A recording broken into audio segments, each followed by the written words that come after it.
In the meantime, President Biden drawing severe criticism today. He kicked off his midterm push at a DNC event in Maryland yesterday, back from vacation. It was billed as a unity rally. Interesting name because he decided to attack half of the country. I respect conservative Republicans. I don't respect these MAGA Republicans.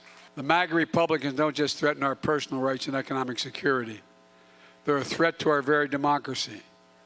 They refuse to accept the will of the people. MAGA Republicans don't have a clue about the power of women. Trump and the extreme MAGA Republicans have made their choice to go backwards, full of anger, violence, hate, and division. But we've chosen a different path. Forward. So that's the great uniter, and he indeed has chosen a very different path from January 20th of 2021. Joe Concha, listen to how he sounded then. All right. History, faith, and reason show the way of unity. We can see each other not as adversaries, but as neighbors. We can treat each other with dignity and respect. We can join forces, stop the shouting, and lower the temperature. For without unity, there is no peace, only bitterness and fury. Feel very united right now. I'm feeling it. Are you? I am. This Friday. Look, this is Joe Biden's deplorable moment. Actually, that's singular. He's had moments before. We've seen this movie before, right? When during the voting rights push, saying that if you don't support this federalizing voting rights, what we want, then you're Bull Connor, right? Then you're Jefferson Davis. And we even saw it in Florida just yesterday with Charlie Crist. Again, the strategy appears to be, let's insult people that we may need to vote for us if we want to stay in power. He even talked about what? The battlefield of love? I mean, isn't that a duet with Taylor Swift and Richard Marx? I mean, who talks like this, right? So look, Joe Biden ran on unifying the country, as you said, and he appears to have zero interest in doing that based on his own rhetoric. That's right. So he does this unity rally. Tommy, he then goes to a private fundraiser with Democrats, and as typical, the comments always leak out. Here were his comments. What we're seeing now is either the beginning or the death knell of an extreme MAGA philosophy. It's not just Trump, it's the entire philosophy that underpins it. I'm going to say something. It's like semi-fascism. So he's calling half the country now fascist. This is certainly his basket of deplorables moment, and we saw how well that worked out for Hillary Clinton. But this is what they need to do. This is actually a strategy. I don't think this is just them saying things that they feel in their heart of hearts, even though I'm sure he probably does. I think this is a strategy. He knows that his administration has been lackluster. He knows that nobody is excited to go out and vote for Democrats or vote for Joe Biden because, quite frankly, who has excitement for that? Nobody really does. Where the excitement in the Democrat Party lies is with the radicals, the radical left. So that's why he has to use these terms like ultra mega. But it's going to work against him because those ultra megas, yeah, they're pretty upset about the FBI raid. They're pretty excited about Donald Trump 2024. And they're pretty excited to go out and vote in November and show the country you can call us whatever you want. Ultra megas, rednecks, Republicans. It doesn't matter because we're going to vote and we're going to show you what it feels like when the ultra megas come back, and they're coming back in force. Speaking of an ultra MAGA, we do have a montage of that. Take an espresso shot every time you hear ultra MAGA. You'll be bouncing off the walls after this one. Let me tell you about this ultra MAGA agenda. It's extreme, as most MAGA things are. I never expected the ultra MAGA Republicans who seem to control the Republican Party now to have been able to control the Republican Party. I never anticipated that happening. This is not your father's Republican Party. And the ultra MAGA, Jen Psaki said that he came up with that himself. Then we learned from Washington Post, Jackie, it was a 6-month research project that took coming up with that term. It's really, it's insulting. And to say the agenda is extreme, ultra MAGA voters, those are half the voters, Kaylee. Does anybody else recall that the election was not won by a landslide, that there were razor thin margins in key swing states, and these are voters that he may need on his side if he wants to win or run again and win or try to put another candidate up there. It's amazing. The man has spent $4 trillion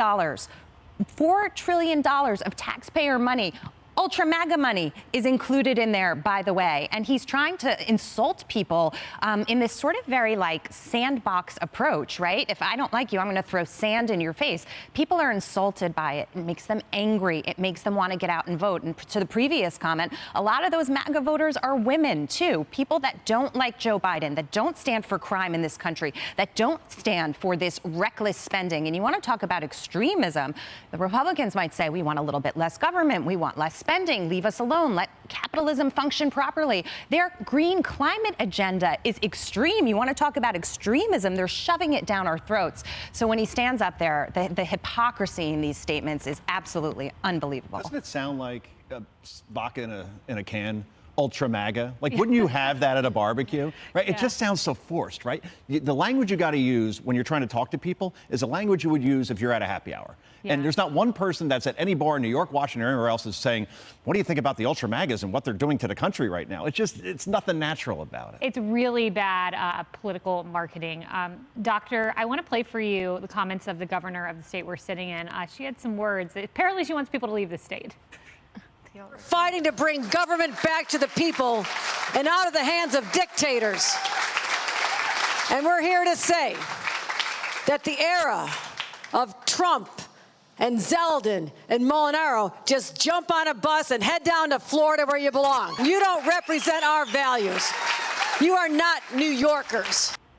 Wow. Wow. Unbelievable. These are not the words of a leader. I am stunned, I'm shocked, and I feel insulted as a New Yorker. Not only is this negative rhetoric horrible for Republicans, but also to independents like myself and to Americans. You can't speak like this. And I have a news for you. Guess what? They're already leaving. We have 350,000 New Yorkers who have already left to Florida. That's why they call it the Sunshine State. And it's because of high crime rates, incessant, uncontrollable crime in New York. We have the highest combined taxes in the entire nation, city and local taxes. It's just ridiculously high, and they want to increase it. And then you look, we're always the epicenter of disease here in New York, whether it's COVID, whether it's monkeypox, whether it's Ebola or flu. It's always here, and we're always unprepared because of poor leadership. So I really think we need to focus on what's going on, at the foundation in your office as governor versus kicking us out. I mean, we're hardworking New Yorkers. We help pay our taxes and help keep things going, and yet you want to get rid of us. That's not right. And Kaylee, can you imagine if a Republican governor said that to her constituents? Leave, get out of this state. I mean,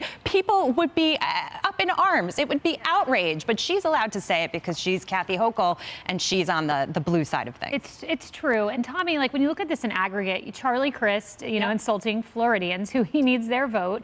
Then you had Stacey Abrams doing the same, saying Georgia's the worst state in the country on several metrics. It would be so easy if you're a Democrat just to be a uniter. The president, if he would have followed his words on Inauguration Day, I think he'd still be underwater because of his policies. He might be a few points higher in the polls if he just calmed the waters a little bit instead of stirred them.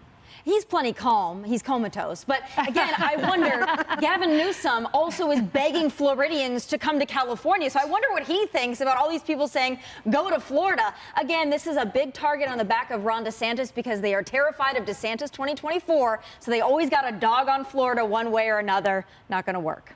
Hey everyone, I'm Emily Campagno. Catch me and my co-hosts Harris Faulkner and Kaylee McEnany on Outnumbered every weekday at 12 p.m. Eastern, or set your DVR. Also, don't forget to subscribe to the Fox News YouTube page for daily highlights.